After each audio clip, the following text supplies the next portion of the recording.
वाक़यात वक़्त गुजारने के लिए पढ़ने का मैं आदी नहीं। तस्वीर का दूसरा रुख दिखाऊं। आपने सुना है कि उबई नमाज पढ़ रहा था, रसूल ने आवाज़ दी थी, उसने नमाज तेज़ की थी, रसूल ने फिर आवाज़ दी, उसने और तेज़ की, तीसरी आवाज़ पे मुसल्ला लपेटा, रसूल के पास आया, लब्बैक या रसूल अल्लाह। पहली आवाज़ पे क्यों नहीं आया? सरकार नमाज पढ़ रहा था। फरमाया शर्म नहीं आती? तुझे वजूद नमाज बुला रहा था, तुझे असले नमाज बुला रहा था, तुझे वजूद नमाज ने बुलाया। उसने कहा सरकार आपने कहा कि नमाज अल्लाह की है, तो अल्लाह तो बड़ा नहीं। रसूल ने देखा, तूने देखा है वो है? सरकार नहीं। सुना है? नहीं। उस अल्लाह को देखा नहीं? नहीं। उसे कभी बोला भी नहीं? नहीं। मानता क्यों है? सरकार आपने कहा वो है। फिर मैं वो भी तो मैं ही बुला रहा था।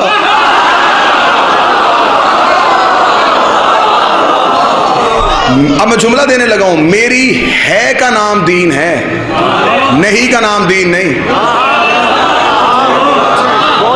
मैंने बुलाया, बस ये तो वाक़या आपने सुना। तस्वीर का दूसरा रुख देखना। उबई रसूल की महफिल से उठा और सहाबा की महफिल में चला गया। सहाबा ने कहा भाई आज चेहरे पे ये उदासी क्यों? उबई ने कहा आज बूढ़ा हो गया था, आज पता चला है, शरीयत के मसले से बेखबर रहा।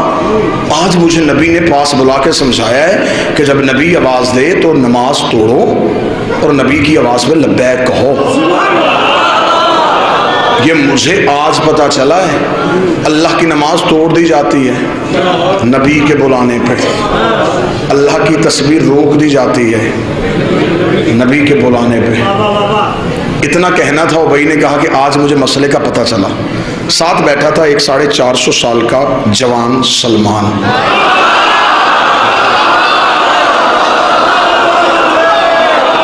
क्या कहने, यहां तो लफ्ज का लहू सवाल ही पैदा नहीं हो। सीने में था उसके तमगा ईमान।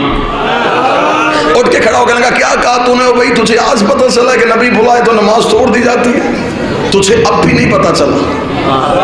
उसने कहा अच्छा सलमान अभी भी नहीं पता चला? सलमान ने कहा कल मेरे पहलू पे खड़ा होकर नमाज पढ़ो, तुझे मैं बताऊं कि वजूद सलात किसे कहते हैं, हकीकत सलात किसे कहते हैं। जिस मातमी ने फर्श में नहीं बैठना, तुमने फजार खला में जाके मुबद्दत और विलायत अली का मजा लेना है। सलमान ने उबई को अगले दिन अपने पहलू में खड़ा किया। सलमान ने मुसल्ले पे आए, सलमान ने इबादत शुरू की, सलमान ने नमाज शुरू की। सलमान ने तकबीरतुल इहराम अल्लाहु अकबर कहने के बाद सलमान ने कहा बिस्मिल्लाहिर रहमानिर रहीम अल्हम्दुलिल्लाहि रब्बिल आलमीन अर्रहमानिर रहीम मालिक यौमिद्दीन इय्याका नअबुदु इय्याका नअबुदु, हम तेरी ही इबादत करते हैं। इय्याका नअबुदु पे सलमान आए थे या नबी की आवाज़ सलमान ने वहीं से मुसल्ला छोड़ा, नबी के करीब आए, लब्बैक या रसूल अल्लाह। सलमान प्यास है, पानी का प्याला पिला। सलमान मशकीज़े से गया, पानी का प्याला भरा, बिस्मिल्लाह पढ़ के नबी के कदमों पे बैठा। नबी ने प्याला पानी का नौश फरमाया। नबी ने सलमान को प्याला दिया। सलमान ने प्याला रखने के बाद हाथ जोड़ के कहा या रसूल अल्लाह इजाजत। हाँ सलमान वापस चले जा। सलमान मुसल्ले पे खड़ा कर इय्याका नस्तईन इहदिनस सिरातल मुस्तकीम सिरातल लज़ीना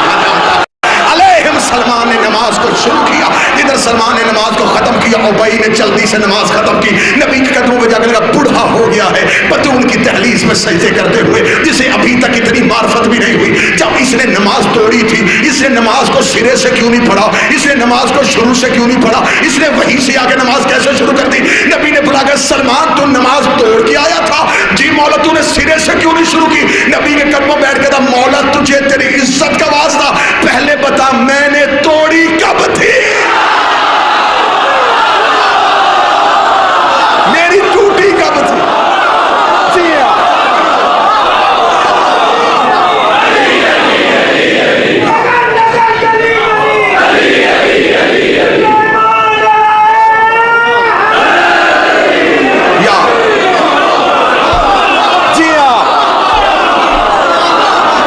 मेरी नमाज कब टूटी?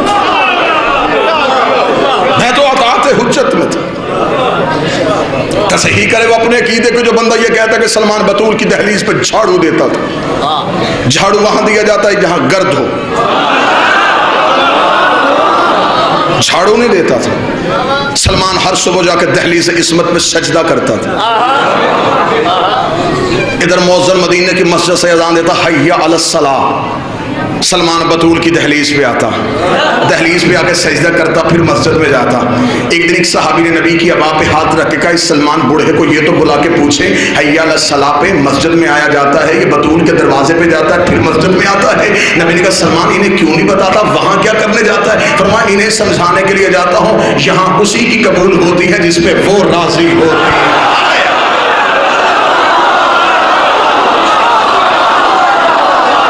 जी आप सब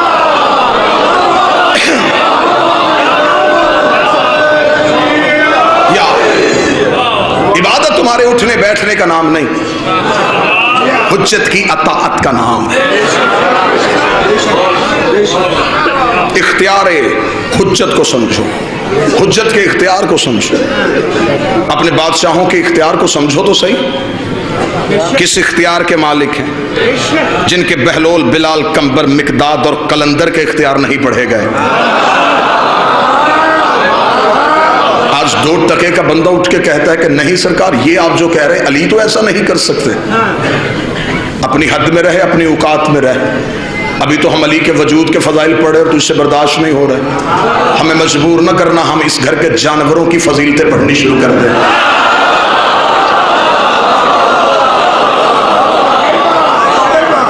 आज 2 टके का बंदा उठ के कहता है 14 गैब जानते थे। नबी के घर में एक ऊँटनी थी जिसका नाम कसवा था, वो भी गैब जानती थी।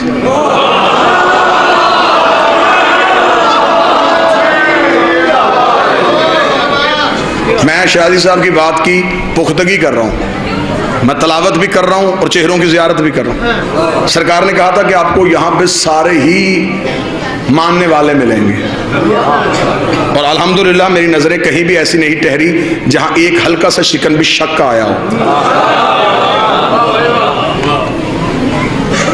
हुज्जत के इख्तियार को समझो, हुज्जत की ताकत को समझो। नबी के घर में ऊँटनी थी, वो गैब जानती थी। सुन्नी किताबों से साबित कर देता हूँ, मस्जिद का मौलवी भी साबित कर देता है। रसूल मक्का से हिजरत करके जब पहुँचे, सारे लोगों ने कहा, या रसूलल्लाह हमारे घर मेहमान बने। रसूल का किसी का दिल दुखाऊंगा, नाराज हो जाएगा।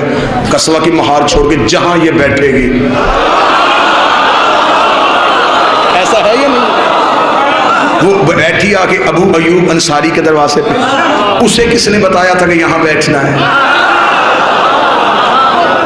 जिस ऊँटनी पे चंद लम्हों के लिए नबी सवारी करे, वो आलिम गैब हो सकती है, और जिसकी खुद रसूल सवारी बने।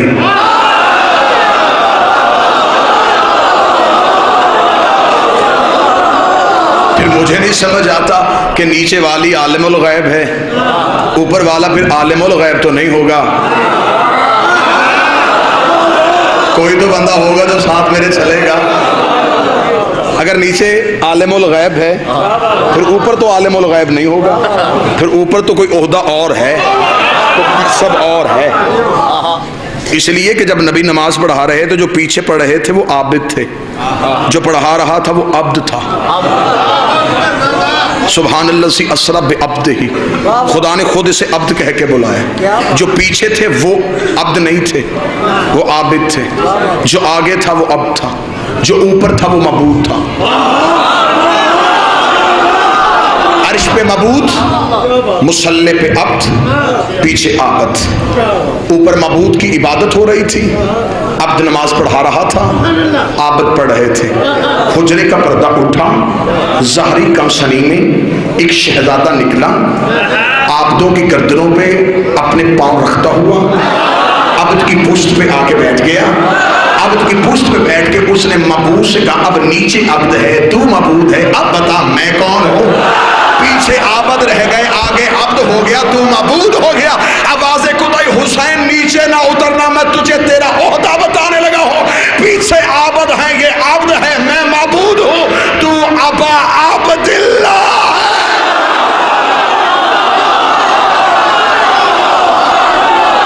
जी हाँ,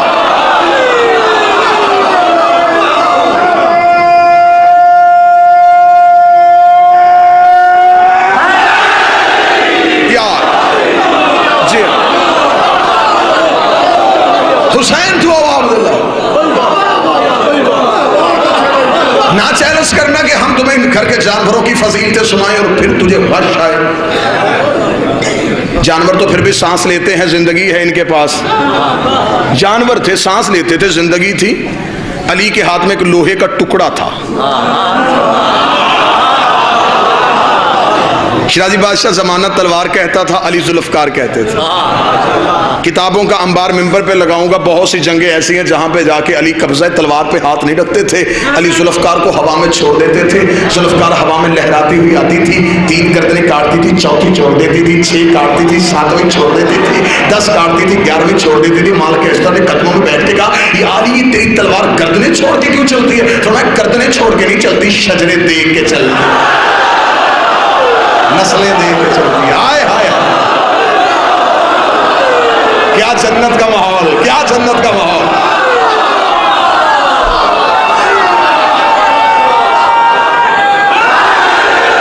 प्यार,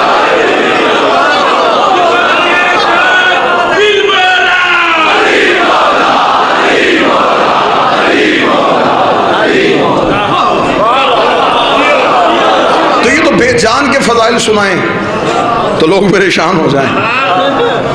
ये सांस तो नहीं लेती थी ना, लेकिन बहुत सौ के सांस ले लेती थी। खुद सांस नहीं लेती थी, इसे देख के बहुत से सांस खुश्क हो जाते थे, उखड़ जाती थी सांसें, इसको न्याम के बिस्तर से उठते हुए देख के। ये न्याम के बिस्तर पे सर रख के सोती थी तो सारे ही सोते थे। वल्लभ हुसैन 2 बादशाह के अलम है, पूरी मजलिस से आई है सिर्फ अली की जुल्फकार सुनाने के लिए। एक जंग पे दुश्मन अली के कब्जे पे था, अली ने उसके सीने पे पांव रखा। उसने कहा, या अली आप तो करीम हैं, आपसे जो मांगे वो देते हैं, कुछ मैं भी मांगना चाहता हूँ। अली ने कहा, बोल क्या चाहता है? कहने लगा, अपनी जुल्फकार दे दे, अपनी तलवार दे दे। अब अली की दहलीज से कोई खाली जाए, ऐसा हो ही नहीं सकता। अली ने जुल्फकार को रेत पे फेंका, उठा,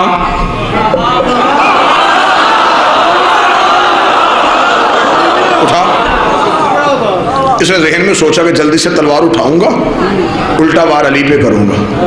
फुर्ती से उठा, हाथ तलवार पे नजर अली पे, हाथ तलवार पे नजर अली पे, हाथ तलवार पे नजर अली पे। जोर लगा रहा है, उठ नहीं गई, जोर लगा रहा है, हिल नहीं गई। जब जोर लगा लगा के थक गया तो वही हाथ अली के कदमों पर रख दिए, रख के कहने लगा, या अली माफ कीजिएगा, हजारों दफा इस तलवार को आपकी उंगलियों पे लहराते हुए देखा है, मैंने पूरा जोर लगाया, ये हिली क्यों नहीं? अली ने चेहरे पे हाथ मार के कहा, बदबख्त, मैंने तलवार दी थी, अपना बाजू तो नहीं दिया।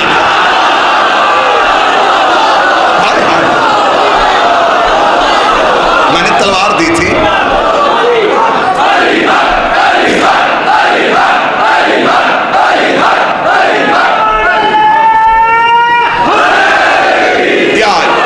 वहीं पे किसी शायर ने कहा, काफर हो तो शमशीर पे करता है भरोसा, मोमन हो तो बेतेग लड़ता है सिपाही। हुज्जत का इख्तियार ये था, बस खत्म करूं और यहीं पे 2 जुमले सुन लेना। ये था इख्तियार हुज्जत। इमाम हुसैन मक्का से निकल के करबला पहुंच गए और हुसैन करबला में जाके इख्तियार हुज्जत बता रहा था। अगला इख्तियार किसे दे दिया? अपने वक्त के अली को।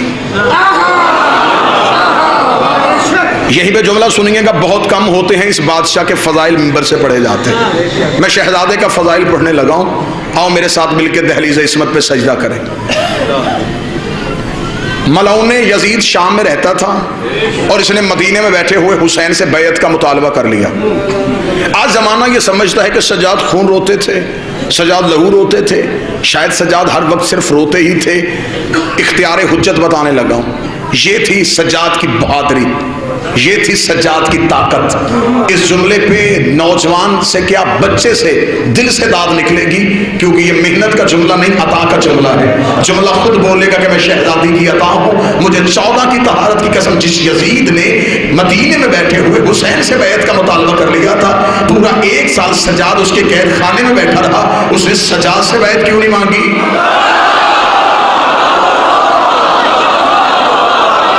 उसे इमाम की बैत चाहिए थी ना, तो वो सज्जाद से भी मांगता। उसे सजाद से क्यों नहीं मांगी? मुझे माफ कीजिएगा, कड़ी सजाद के हाथ में नहीं, उम्मत के हाथ में थी। कैदी इमामत नहीं थी, उम्मत थी। जितनी देर मेरा बादशाह कैद खाने में बैठा रहा, यजीद एक रात भी नहीं सो सका, बेचैन कर दिया सजाद ने उसे।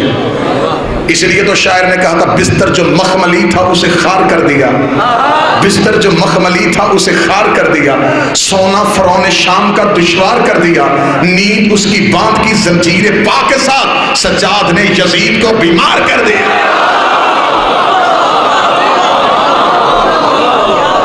जितनी देर सजाद कैद खाने में रहे, सजाद ने ताकत इमामत बताई। सजाद ने कहा, हमारे अंदर आज भी उतनी ही ताकत है। उसने हुसैन से बैयत मांगी, और क्या कहने हुसैन इब्न अली तेरे बैयत के इनकार के। जमाना जब तक हुसैन हुसैन करेगा, हुसैन के लफ्ज याद आएंगे, हुसैन के जुमले याद जाएंगे। जेहलम का कदीमी अजादार मजमा, विलायत वाला, चेहरों पे अली वलीउल्लाह की मुस्कुराहट वाला मजमा, इस लफ्ज को सुनेगा जब यजीद ने वलीद के दरबार में हुसैन से बैयत का मुतालबा वलीद के जरिए से किया था। वलीद ने कहा था, यजीद का मुतालबा है हुसैन, वो आपसे बैयत चाहता है, वो हुसैन आप क्या जवाब देंगे? इमाम हुसैन ने 26 रजब को शाह साहब वलीद के दरबार में खड़े हो गए, ऐसा तरीक साथ जुमला कह दिया जिसे क़यामत तक के लिए कोई दुश्मन हुसैन मिटा नहीं सका। हुसैन ने कहा, वो कहता है कि मैं उसकी बैयत करूं, उसे सिर्फ मेरा इतना जवाब लिख के भेज दे, अना हुसैन इब्ने अली, अना हुसैन इब्ने अली, अना हुसैन इब्ने अली। उसने कहा, ये पूरा अरब जानता है कि आप अली के बेटे हैं, आप ये बताएं बैयत करेंगे या नहीं करेंगे, बैयत करेंगे या नहीं करेंगे? हुसैन ने कहा, तू सिर्फ उसे इतना लिख के भेज कि अना हुसैन इब्ने अली, अगली बात वो खुद समझ जाएगा कि मैं अली का बेटा हूं, मैं अली का बेटा हूं, मैं अली का बेटा हूं। जब मेरा बाप उस जैसे की नहीं करता, मैं इस जैसे की कैसे? जब मेरे बाप ने उस जैसे की नहीं की, मैं इस जैसे की कैसे करूं? इसका मतलब है कि सिर्फ कत्ल हुसैन में यजीद ही शरीक जुर्म नहीं, हर वो बंदा शरीक जुर्म था जिसने यजीद की बैयत की थी। जिन्होंने यजीद की बैयत की वो उस दौर के मुसलमान थे, अभी नबी को दुनिया से गए 50 साल नहीं हुए थे।